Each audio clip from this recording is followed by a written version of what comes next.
Welcome sa DRS 2.0. Fresh at nagbabagang happenings ba ang hanap mo? Mga padabarkads man yan o mga trending topics? Pues, sagutan natin yan.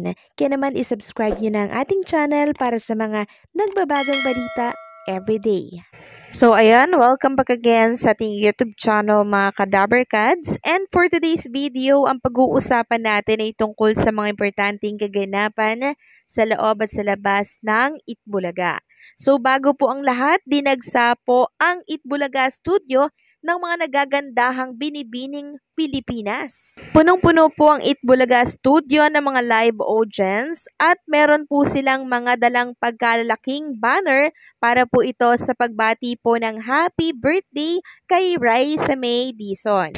Pero bago nga magsimula ang programang noontime show ng Itbulaga, meron pong opening number si Raisa May Dizon. And pinakita nga po sa big screen ang mga bagets picture ni Raisa May Dizon. And after nga po niyan mga Kadabarkads, nagsibati na po ang mga Itbulaga hosts.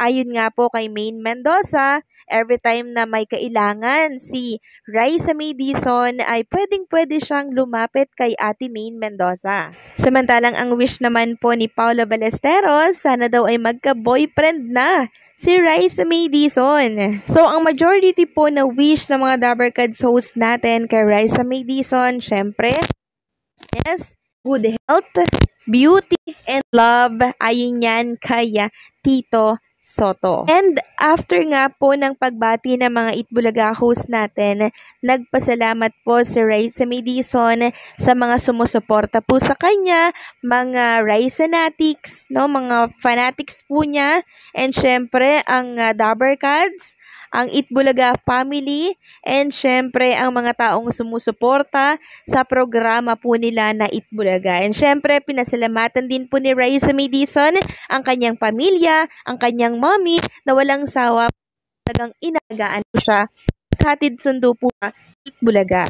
Habang nagpapasalamat nga po si Raisa May Dizon, di po sa Itbulaga kanina, nangingilid po ang luha ni Raisa May Dizon kasi syempre, grateful and blessed po si Raisa May sa kanyang birthday. Grabe no, parang kailan lang, 20 years old na po siya. And syempre, hindi po mawawala po ang pa-cake ng Itbulaga. Makikita nga dito mga Kadabarkads, ang iba't ibang picture ni Raisa May Dizon na pinagsama-sama sa palibot po ng cake. And dito nga po mangyak-ngyak si Raisa May Dizon. And meron mga nagtatanong bakit daw po walang pa-video greetings kay Raisa May. So siguro desisyon na po ni Raisa May Dizon yon. Ang importante po dito ay na-celebrate naman po ng maayos ang birthday niya sa Itbulaga. Samantalang congratulations naman sa Itbulaga dahil meron silang panibagong sponsors, etong Therapy. Walang iba kundi po ang Game Zone. So ano ba ang Game Zone? Game Zone is a PAGCOR licensed legal fair online casino with a diverse selection of games and interactive features. Yan po ang bagong sponsors ng Itbulaga. Samantalang si Miles Ocampo naman mga Kadabarkads ay nandirito po natoka sa sugod bahay mga kapatid. Kaya sa mga nagkakalat po na natanggal na daw po si Miles Ocampo sa Itbulaga, eto po present po siya. Nitong mga nakarang araw kasi wala po siya sa Itbulaga. Ano ba yung pinagkakaabalahan niya? Napag-alaman nga natin na gumagawa po pala si Miles Ocampo ng short film. Makikita nga dito sa mga picture na nasa screen po ninyo na meron pong director dito mga Kadabarkads sa harapan po ni na Miles Ocampo at kanyang boyfriend na si Elijah. Mapapanood nyo rin po yan mga Kadabarkads soon. So yun po yung dahilan kaya siya ay wala po ng ilang araw sa Itbulaga. Samantalang ano naman itong issue na nasaga po natin at hanggang sa live chat ng Itbulaga na babasa natin ang tungkol dito sa di umano ay pag-unfollow daw ni Maine Mendoza kay Miles Ocampo. Mayroon daw pong namumuo na tampuhan hanggang nabasa ko nga po ang isang article mula po sa isang website. And chinek ko rin nga mga Kadabarkads kung nakapalo ba si Maine Mendoza kay Miles Ocampo at hindi nga po nakapalo si Maine Mendoza dito. So ano kaya yung dahilan? Ayon kasi dito sa isang article na nabasa natin, basahin po natin. Speculation surface that there was a tampuhan between Itbulaga host Maine Mendoza and Miles Ocampo. Veteran entertainment writer Lolit Solis shared that rumors have been circulating on social media that Miles and Maine were not okay. Allegedly, Maine unfollowed Miles on Instagram, but the latter still follows the former. Nakapalo pa rin po si Miles Ocampo, chinek ko yan.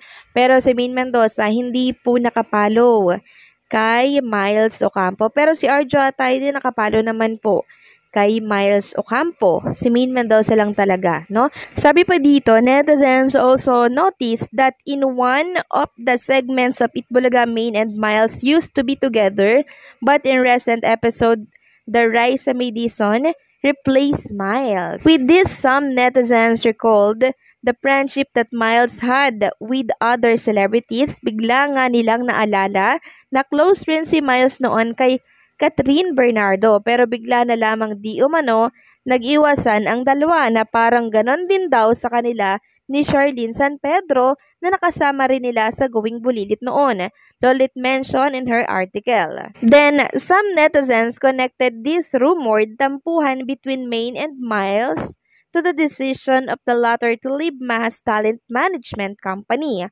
Maha Salvador also became part of Itbulaga and became close with Maine Mendoza. Lolit Solis said that it might just be a little misunderstanding. As of this writing, Miles and Maine have not spoken yet about the speculations. So yan po yung issue na nagsisirculate ngayon sa mundo ng social media, mga Kadabarkads. Hindi po natin yan gawa-gawa, no? Dahil nabasa natin yan sa isang article at nagkalat na rin yan sa mundo ng social media platform.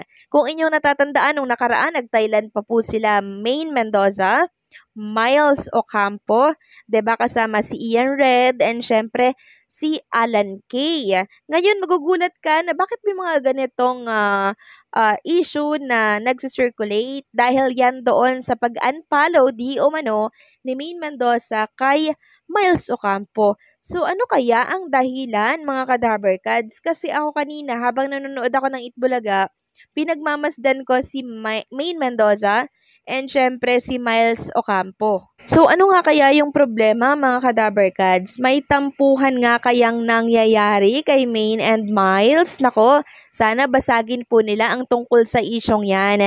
Kasi syempre, naman po ang lalabas sa mundo ng social media hanggat hindi po nila ito tinatapos.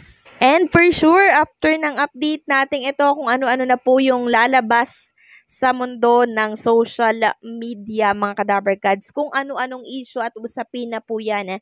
Ngayon pa lang sana tapusin na po ito ni Maine and Miles Ocampo. So anong sa inyo dito?